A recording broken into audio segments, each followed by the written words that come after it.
kabla hatujaangalia mpango mpya wa serikali huu wa kuimarisha ushirikiano kati ya taasisi za elimu na viwanda, mpango ambao unatajwa kuwa ni suluhisho la changamoto ya ajira kwa vijana, tathmini yako ya siku 100 za Dr. Samia Suluhu Hassan?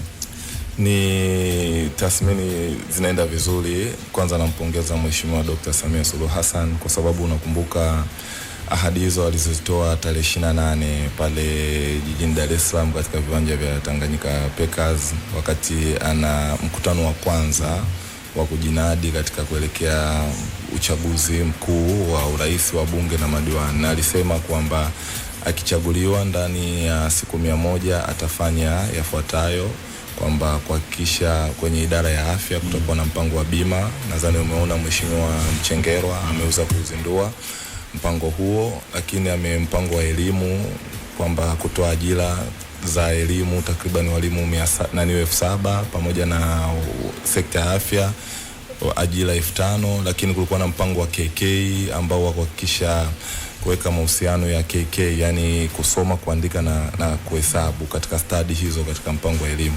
Lakini kuna mpango huu ambao juzi ameuzindua wa kuhusiana na jumuishi ya viwanda na elimu. Kwa hiyo ukiangalia katika zile ahadi 12 ambazo alizozitamka pale, takriban ahadi 12, kuna ahadi zote 80% hadi 90% zimefanikiwa. Kwa hiyo ni wazo zuri. Sawa, sasa huu mpango wa serikali wa kuimarisha ushirikiano kati ya taasisi za elimu na viwanda unatatua vipi changamoto? Ina maana tunawaandaa vijana wetu wanakuwa na elimu hii ya kawaida, lakini pia wanapata ujuzi wa ziada.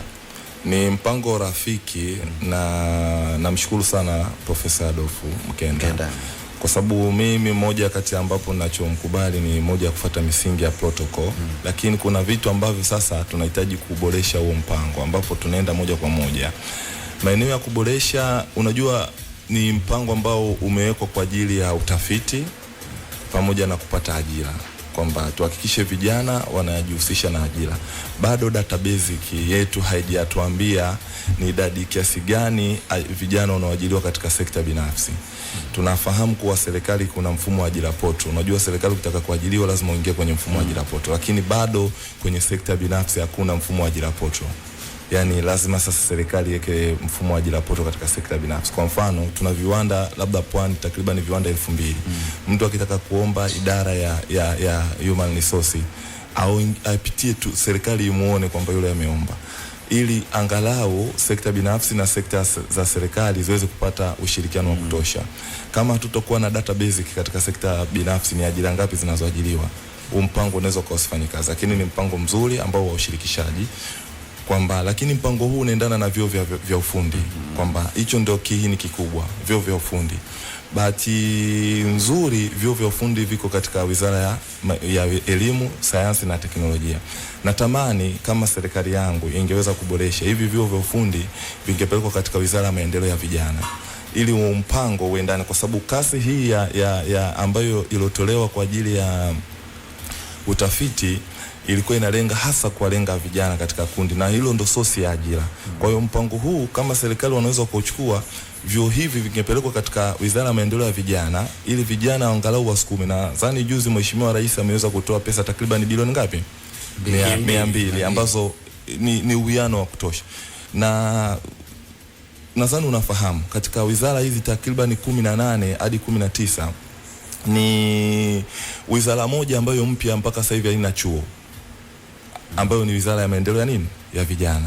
Natamani sasa huu mpango mlezi mkuu awe Wizara ya Maendeleo ya Vijana, ambapo chuo kama FDC pamoja na hiki cha ufundi japokuwa kwa ushirikiano na Wizara ya Elimu, ili mpango uwe thabiti, kwamba wataalamu wanapotengenezwa vijana, ili hivi viwanda waweze kuwachukua wale moja kwa moja. Nadhani umeona Wizara ya Maendeleo ya Vijana juzi wamejinasibu kwamba kutakuwa na masoko nje ya nchi. Ndio huo mpango wote shirikishi. Kama hautoshirikisha hizi wizara mbili, huo mpango unaweza ukawa hautoweza kuleta impact, kwa sababu unalenga sana ni vijana. Kwa mtu ambaye hajawahi kufanya kazi kiwandani, mimi uzuri nishakuwa lab technician. Kuna kiwanda kimoja nilikuwa mtu wa maabara, assistant lab technician, na ninafahamu athari za kufanya kazi kiwandani. Wakati mwingine ujira unakuta wanaoingia getini pale overtime anaingia wale kibarua 3,000. Sasa hivi ndio imefika hadi 8,500. Umeona? Sisi ambao kidogo tulikuwa kwenye lebo technician tulikuwa tunalipwa ndio kiwango cha juu cha pesa, ambapo mimi ndio nilikuwa na deal na kuchanganya, ili nguo iwe bora lazima mimi ipitie kwangu.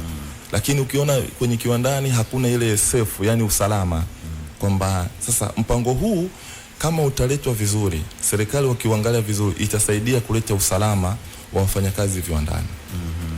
Mimi nilikuwa natamani katika ushindano wa soko la leo tunapozungumzia TEHAMA inaambatana sana mafunzo ya amali kwa vijana mataifa kama China na kwingineko.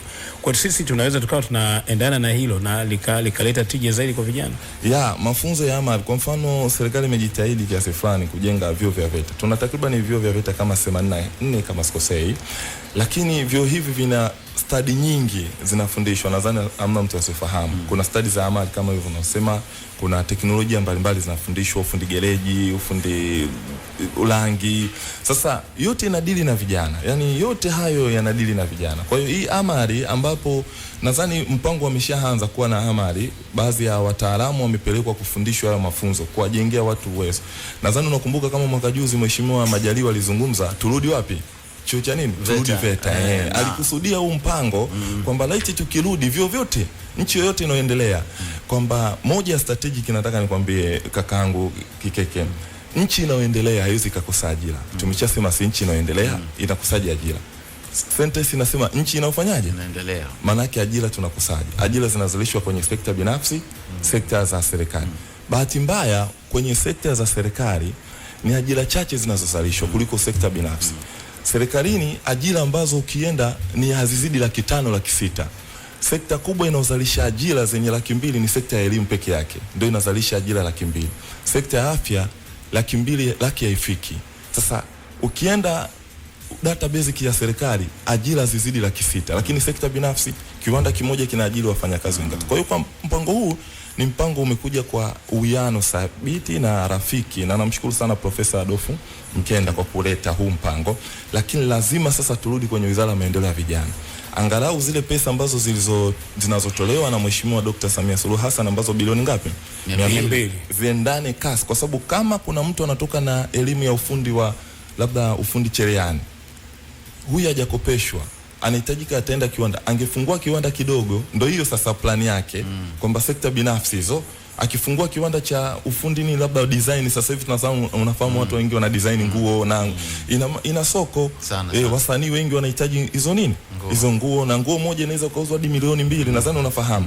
Ikiwa na compare Wizara ya Maendeleo ya Vijana zile pesa zikakopeshwa kwamba ukitaka kufungua hiki kiwanda kwa sera ya huu mpango unapewa kiasi hiki, tutawapata wawekezaji wa kutosha ambao sekta binafsi. Na mimi swali lingine dogo tu kwamba katika hizi fedha ambazo zimetajwa mara baada ya kuhitimu tu kuna namna yote ya kuwafanya kwamba hawa wamequalify katika hatua hii wawe pamoja hawa yani kwa vikundi vijana na kuwa na viwanda vidogo vidogo. Changamoto inakujaje? Kwa mfano serikali inapeleka pesa nyingi sana kwenye halmashauri, haijaanza leo hii. Mpango huu uliokuja tunataka kufanya sekta binafsi za viwanda, kwamba mimi ninaweza nikawa nisiingie moja kwa moja kwenye sekta ya ajira, lakini nikawa na kiwanda changu. Kwa mfano kiwanda cha kutengeneza sabuni, nimemsikia juzi kakangu Barevo anazungumzia kule Kigoma kuna sabuni za nini zile za miche, ndio hii miche mawese. Sasa mwingine anaweza anakosa mtaji wa kuingia moja kwa moja, lakini ndio hiyo wizara imesema hiyo ujuzi ule utafiti nahitaji kuwa na kile kiwanda, lakini sina mtaji wa moja kwa moja. Wizara ya Maendeleo ya Vijana imeshapewa nini? Backup ya takriban bilioni ngapi? 200. Hawa watu tunawapata wapi wenye ujuzi huo? Tutawapata mitaani, tunawapata VETA. VETA wengi kule wanazalishwa hawa watu. Kuna watu wanazalishwa mafundi gereji, nadhani unafahamu. Lakini hana gereji, hajui, sijui tunaelewana hapo. Sasa hizi wizara ya maendeleo, wizara ya sayansi, wizara ya elimu na sayansi na teknolojia na wizara ya maendeleo ya vijana, huu mpango lazima uwe nini? Uwe close, uwe marafiki. Kwa hiyo cha muhimu sana ambacho nakisema lazima kuwe na database ambayo inaonyesha nani yuko wapi na anafanya nini. Good. Lazima tuwe na data. Fursa ziweze kuelekezwa kirahisi. Tunajua kwamba fursa iko hapa, mtu tunaye hapa tunampeleka kule. Kwa mfano serikali imewekeza VETA hizi takriban VETA 80 na kuna vijana mule wanafundishwa na wanatoka. Sasa wale tunawapoteza. Wanaenda wapi? Tunasema mpango waajiriwe viwandani. Viwandani hakuja kuwa rafiki.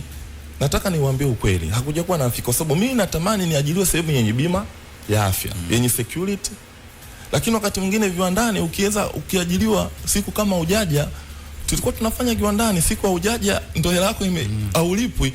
Tulikuwa tuna mtu ambaye hajawahi kufanya kazi kiwandani, mimi nilikuwa naingia, tunasema tuna sehemu ya kusaini. Siku ambayo ujaja, siku hiyo kwenye mwisho wa mwezi ufanyaje? Haulipwi. Tulienda, japokuwa tunashukuru mwanasheria wa kiwandani na tukafanikiwa sisi ambao kidogo tulikuwa kwenye lebo technician, ambapo sehemu za juu ndio tulikuwa tunasema huyu analipwa hata kama siku ujaja. Umeona?